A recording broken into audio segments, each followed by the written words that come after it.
Hello and welcome to Small Thought Big Impact with Sony Thomas.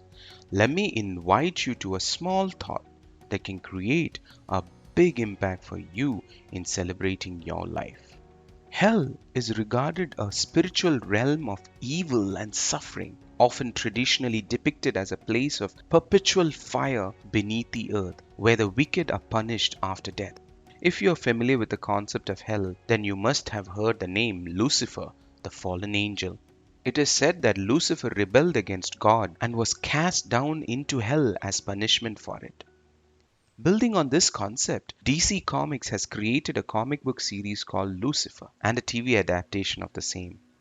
The premises of the TV series is that Lucifer is fed up with ruling hell and decides to take a vacation on Earth in Los Angeles, ironically also known as the City of Angels.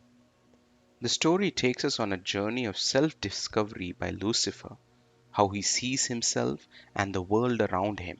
His therapist helps him understand about his choices and helps him realize that we self-actualize our realities.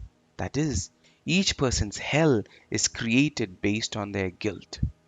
The story progresses to address the underlying concept of self-actualization of one's own reality, and the story ends with Lucifer realizing that hell does not need a warden to torment and torture.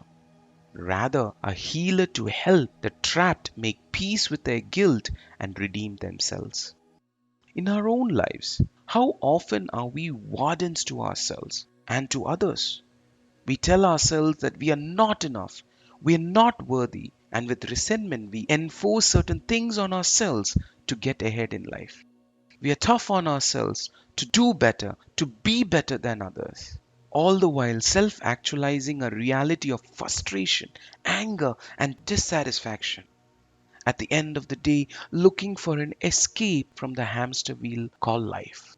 Being a warden to yourself, you are invariably judging yourself and putting yourself down for your transgressions, be it on your goals, or your income, or your relationship, or your career.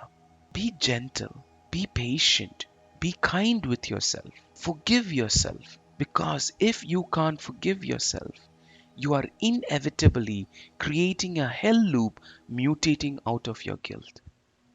In my experience, more leaders can be better healers and much less of a warden. In many teams, the feeling of being in hell occurs because of the warden mentality of the leader.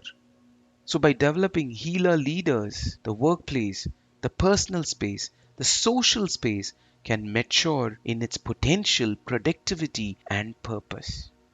When we observe relationships like boss, reportee, parents, children, husband, wife, siblings, we could see the scars of warden mentality.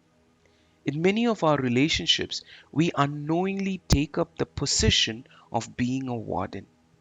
That is, it is my responsibility to control, dictate, dominate, and modify the other person.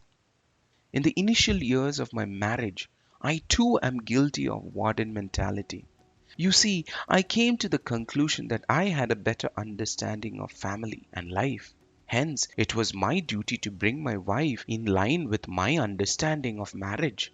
I was being a warden in our relationship, and ironically, we later realized that my wife too was being a warden because she thought she knew better than me. And we both lived our first few years from our thrones of being wardens, trying to control, dictate, and modify each other. You could imagine how volatile our marriage must have been during those years. It was explosive like Trishur Puram. Thankfully, we learned we could do better and be better. We realized let's be healers to each other's flaw. Our questions changed from how to change the other person to what can I do better to help the other person? How can I be a healer in the other person's struggle? The simple change of attitude from being a warden to a healer has helped us build a home and a life we eagerly look forward to being part of every day.